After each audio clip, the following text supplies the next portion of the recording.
আসসালামু আলাইকুম রহমতুল্লাহি বারাকাতু। আমরা এখন আপনাদের দেখাতে যাচ্ছি যে একটি বস্তু পানিতে ভাসবে বা ডুববে তা নির্ভর করে পানির ঘনত্বের উপর। একটি বস্তু যখন পানির ঘনত্বের চেয়ে বেশি হয়ে যায় তখন বস্তুটি পানিতে ডুবে যায়, এবং পানির ঘনত্ব যখন কমে যায় তখন বস্তুটি পানিতে ভেসে থাকে।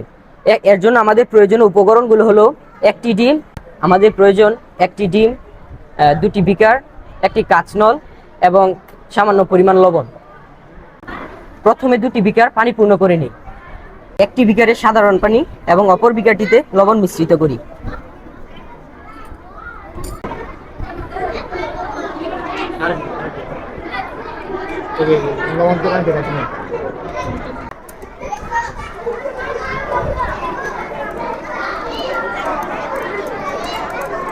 লবণটাকে এমন ভাবে মিশাতে হবে যেন সম্পূর্ণ লবণ মিশে যায়।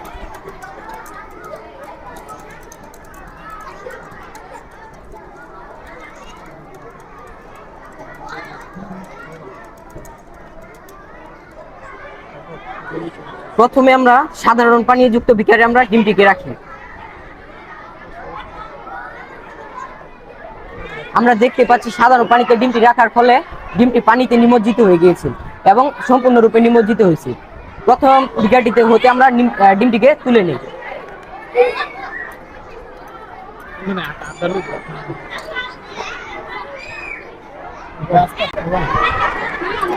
এবং তা আমরা দ্বিতীয় বিকারটিতে রাখি, লবণযুক্ত বিকারটিতে রাখি। এবং আমরা দেখতে পাচ্ছি যে লবণযুক্ত পানিতে ডিমটি সম্পূর্ণরূপে ভাসমান অবস্থায় আছে।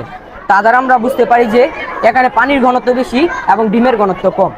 এবং সাধারণ পানিতে পানির ঘনত্ব কম থাকার কারণে ডিমটি সম্পূর্ণরূপে, এর মাধ্যমে আমরা জানতে পারি যে প্রথম বিকারটির ঘনত্ব কম এবং লবণ মিশ্রিত বিকারটির ঘনত্ব বেশি।